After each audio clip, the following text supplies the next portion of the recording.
लोग पढ़ते हैं कि किसी बहुपद के गुणांकों और शून्यकों में क्या संबंध होता है। पिछले दिनों हम लोगों ने ये पढ़ा कि बहुपद क्या होते हैं, कितने प्रकार के होते हैं, उनका मानक रूप क्या है, बहुपद के शून्यक क्या होते हैं और शून्य बहुपद क्या होते हैं। आज हम लोगों को पढ़ना है पहले कि बहुपद के मूल क्या होते हैं। तो जो आप लोगों ने शून्यकों के बारे में पढ़ा कि ऐसे मान जो दिए गए बहुपद को शून्य कर देते हैं, बहुपद के शून्यक कहलाते हैं, उनको ही हम बहुपद के मूल भी कहते हैं। अब बात यहाँ पर आती है कि बहुपद कितने घात का है। अगर बहुपद एक घात का है, रैखिक बहुपद है, तो बहुपद का एक मूल आएगा, एक शून्यक आएगा। अगर बहुपद दो घात का है, द्विघातीय बहुपद है, तो बहुपद के दो मूल आएंगे। अर्थात जब हम उसका गुणनखंड करेंगे, गुणनखंड करने के फलस्वरूप जो उत्तर आएगा, मूल जो आएंगे वह दो मूल आएंगे। दो मान ऐसे आएंगे जो दोनों मानों को हम क्रमशः बहुपद में अगर रखते हैं तो पूरा बहुपद शून्य हो जाता है। त्रिघातीय बहुपद में भी यही प्रक्रिया अपनाई जाएगी। उसमें भी तीन मान आएंगे, तीनों मानों को हम क्रमशः उस बहुपद में भरते हैं तो तीनों बार में बहुपद शून्य हो जाता है। तो इस तरह से बहुपद के मूल या बहुपद के शून्यक हम प्राप्त कर लेते हैं। अब यहाँ पर हम लोग जो सीखेंगे वह किसी बहुपद के गुणांकों और शून्यकों के बीच में संबंध सीखना है। और बेसिकली यह हमको आज द्विघात बहुपद के ऊपर इसकी जानकारी लेनी है। द्विघात बहुपद का जो मानक रूप होता है वह ax² plus bx plus c के रूप का होता है।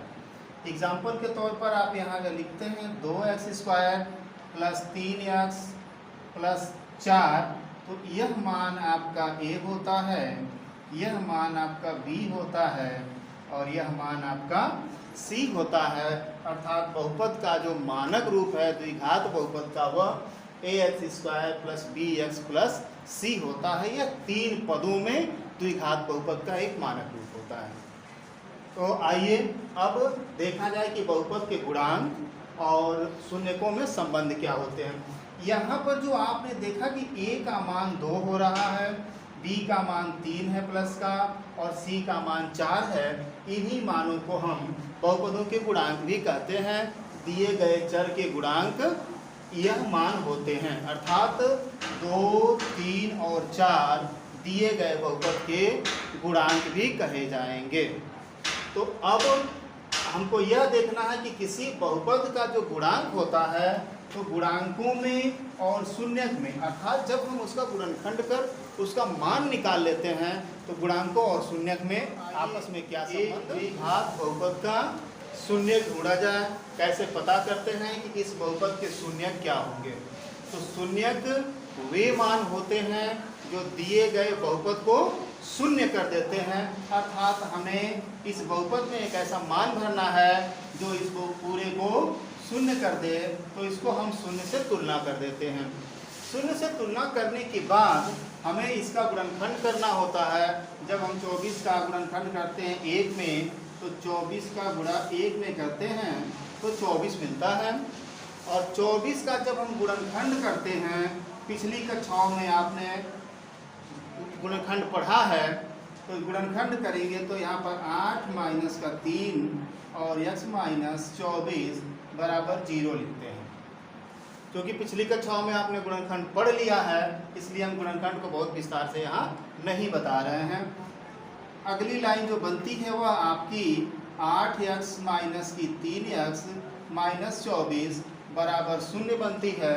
हम कामन लेते हैं इन दोनों पदों में से, तो x धन 8 हुआ और यहाँ पर हम -3 कॉमन करते हैं, तो ये होता है आपका x plus 8 is equal to 0।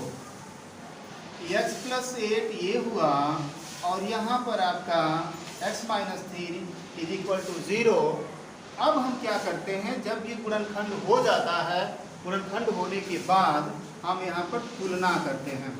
तो जब हम तुलना करते हैं इससे इसकी, तो x धन 8 बराबर 0 तो मिल जाता है x बराबर -8।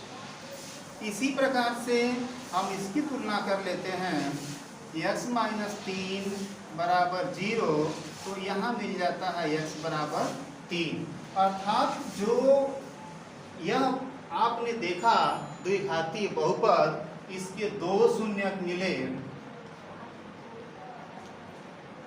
इसके दो शून्यक मिल गए और दोनों शून्यक कौन मिले, एक माइनस का 8 मिल गया और एक आपका 3 मिल गया। तो इस तरह से हम शून्यकों को निकाल लेते हैं गुणनखंड विधि के द्वारा, अगर ये सिंपल दिया होता है तब। अब बात आती है कि जो दो शून्यक हम निकालते हैं, दोनों शून्यकों के साथ अगर हम शून्यकों का योग करें,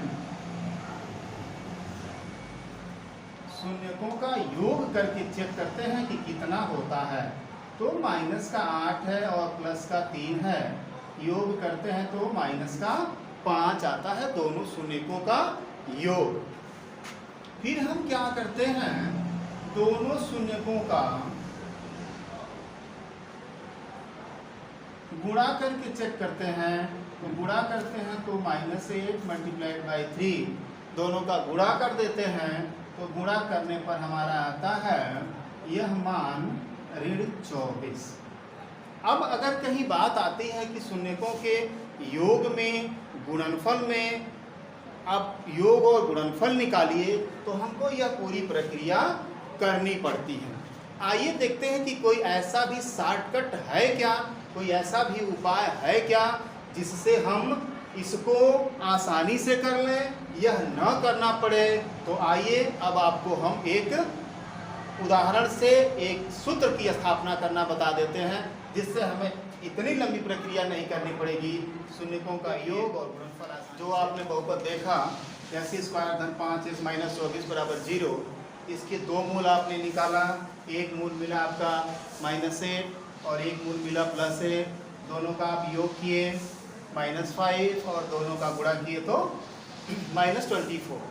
तो ये पूरी प्रक्रिया गुणनखंड के बाद की प्रक्रिया है। एक ऐसा एग्जाम्पल मैं आपको बता रहा हूँ सूत्र के माध्यम से, ax² plus bx plus c बराबर 0, यह द्विघात समीकरण का एक उदाहरण है। यह द्विघात बहुपद है। द्विघात बहुपद में जब हम शून्यकों को निकाल लेते हैं, तो शून्यकों का हम नाम देते हैं, शून्यकों का नाम हम विशेषकर अल्फा और बीटा इसका नाम देते हैं। आप पी क्यू भी नाम दे देते हैं, क्या एक्स वाई भी नाम दे देते हैं, लेकिन मुख्य रूप से शून्यकों को, मूलों को हम अल्फा और बीटा नाम से संबोधित करते हैं। किताबों में अधिकतर अल्फा बीटा नाम ही मिलता है। तो आपका ये बन गया अल्फा और यह बन जाता है बीटा। यहाँ पर आपने योग किया, योग करने की जो प्रक्रिया गुणनखंड के बाद हुई, वह प्रक्रिया बिना गुणनखंड के आपको देखिए कैसे पूरी हो जाती है। तो यहाँ पर एक सूत्र होता है, मूलों का योग, मूलों का योग सांकेतिक भाषा में अल्फा प्लस बीटा लिखते हैं और यह होता है -b/a। b क्या है? x का गुणांक। यहाँ पर देखिए b क्या है? x का गुणांक b होता है। और a क्या है? x² का गुणांक। c क्या है? अचर पर। तो जब मूलों का अगर हमें योगफल निकालना है, तो हम डायरेक्ट बहुपद में से a b c की को छांट लेते हैं और -b/a करते हैं। एग्जाम्पल के तौर पर जो सवाल आपने लगाया, जो मूल आपने निकाला, डायरेक्ट यहाँ से b का मान लीजिए। b का मान क्या है? 5 है, तो इस सूत्र से हो गया -5/a। a का मान क्या है? यहाँ पर 1 है, 1 यहाँ लिखते हैं। तो मूलों का जो योगफल होता है वह 5 आता है। यहाँ पर आप देखेंगे कि मूलों का योगफल 5 आता है। तो इस तरह से एक सूत्र आपको याद करना पड़ेगा कि मूलों का योगफल alpha plus beta = -b/a। Direct हम दिए गए बहुपद में से a और b के मान को b/a में भर देंगे और मूलों का योगफल निकल जाएगा, बिना गुणनखंड किए हुए, बिना शून्यक से तुलना किए हुए। मूलों का योगफल निकल जाएगा बिना मूल निकाले। आइए देखते हैं कि मूलों का गुणनफल जो यहाँ पर हमने गुणा करके निकाला -24, यह कैसे आता है। गुणांकों और शून्यकों के बीच के संबंध की बात हम यहाँ पे चर्चा कर रहे हैं। तो गुणनफल कैसे आता है उन मूलकों का, उन शून्यकों का, इसका अध्ययन अब करना है। गुणनफल के लिए एक सूत्र होता है, मूलों का गुणनफल अल्फा बीटा, इसका सूत्र होता है